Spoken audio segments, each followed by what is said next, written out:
Chers camarades, mesdames, messieurs, nous savons tous et toutes pourquoi nous sommes là ce midi.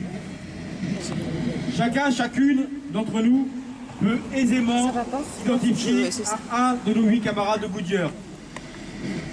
Nous pourrions être sur le banc des accusés et menacés de 24 mois de prison, dont 9 fermes, assortis d'une mise à l'épreuve de 5 ans, parce que, comme eux, nous avons défendu, nous défendons et nous défendrons, si nécessaire, nos emplois, nos conditions de vie et de travail, nos salaires. Je vous rappelle que le site Goodyear a fermé en 2014, laissant 1173 travailleurs sur le carreau, avec toutes les conséquences humaines et sociales qu'il est facile d'imaginer. La direction de l'entreprise a retiré sa plainte pour séquestration de deux de ses cadres depuis. Et c'est donc le procureur de la République, auprès du tribunal d'Amiens, qui a enclenché la procédure judiciaire. Pour lui, pour le gouvernement et le patronat, perdre son emploi ne suffit plus. Il faudrait se taire et peut-être dire merci aussi. Il n'est pas concevable d'accepter la criminalisation de l'action syndicale. C'est pourquoi je remercie les organisations syndicales présentes aujourd'hui ou qui ont exprimé publiquement leur soutien. D'autant que la liste des militants CGT convoqués devant les tribunaux s'allonge de façon dramatique. Tout rapprochement avec les mobilisations en cours contre la loi travail, par exemple, s'avère éminemment pertinent.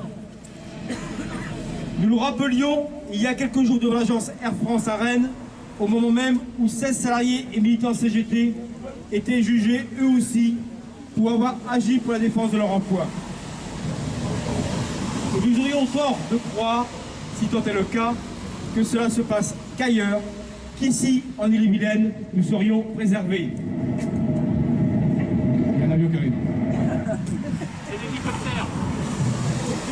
Franck, conducteur de travaux chez Cardinal, fait l'objet actuellement d'une procédure de licenciement par sa direction, malgré le refus de l'inspection du travail après enquête. Qu'a donc pu faire Franck de si grave pour justifier l'attitude de son employeur? Eh bien, tout simplement, il est syndiqué à la CGT et s'est présenté aux élections des délégués du personnel où il a été élu dans le 2e collège. Monsieur Cardinal, patron assurément exemplaire, après que nous ayons contribué à sa condamnation pour travail illégal en 2007, veut se payer la CGT au moment où il s'apprête à vendre son entreprise. C'est intolérable. Et cela ne peut être l'affaire des seuls syndiqués et salariés de Cardinal, mais de toute la CGT.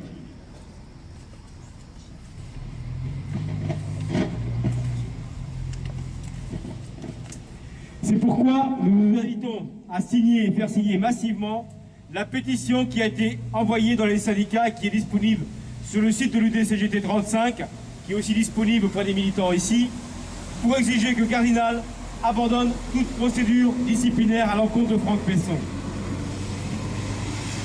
Les situations de remise en cause des libertés syndicales, d'atteinte aux droits syndicaux, c'est pratiquement du quotidien, sous toutes les formes, dans le public comme dans le privé. Je pense à Gabriel de l'Éducation nationale, où le recteur d'académie bataille pour refuser l'application du droit sur les dégagements. Je pense à Alain Guillier et les autres de la barre Thomas, en procédure depuis des années pour faire reconnaître les discriminations salariales dont ils sont victimes. Je pense à nos camarades de PSA La Jeannet, où la direction se fait menaçante envers les délégués qui exercent leur mission en échangeant avec les salariés pour recueillir leurs revendications. Je pense à Laurence de la DMR de Plélan, où l'employeur refuse toute convention de dégagement, même entièrement financée par la CGT, parce qu'il n'est pas question pour lui de voir les salariés s'organiser et faire valoir leurs droits dans la profession. Je pourrais continuer longtemps parce que la répression prend toutes les formes, même les plus sournoises. Et bien évidemment, on n'oublie pas nos camarades postiers, je pense à Jordi et son collègue de Sud, qui ont été licenciés à la plateforme Colis du Reux, licenciés au mois de décembre, là aussi pour leur appartenance syndicale.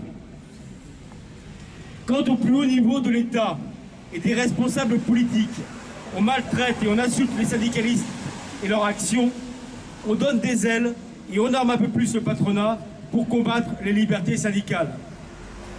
Mais n'en déplaise à certains, ils ne nous mettront pas à terre, bien au contraire. En affichant notre solidarité, en élargissant la mobilisation pour obtenir de nouveaux droits et une loi d'amnistie pour tous les syndicalistes poursuivis, nous nous mettons en capacité de résister et de donner confiance dans l'engagement. Vous vous souvenez certainement, pour certains d'entre vous, qu'il y a quelques mois, lors de la venue de Philippe Martinez, le secrétaire général de la CGT sur les départements, une poignée d'employeurs s'est exprimée sous le slogan « La CGT tue les entreprises ».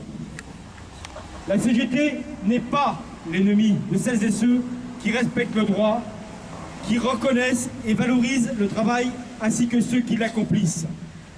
Mais oui, la CGT, comme elle le fait depuis 120 ans, combat et combattra toutes les volontés et perspectives de régression des droits des salariés. Et on ne lâchera rien sur ce sujet. Les 8 de Goodyear doivent être relaxées, les poursuites envers les syndicalistes doivent être abandonnées, les libertés syndicales doivent être confirmées et confortées. Voilà ce que nous allons dire à l'instant au représentant du préfet qui va nous recevoir. Je vous remercie.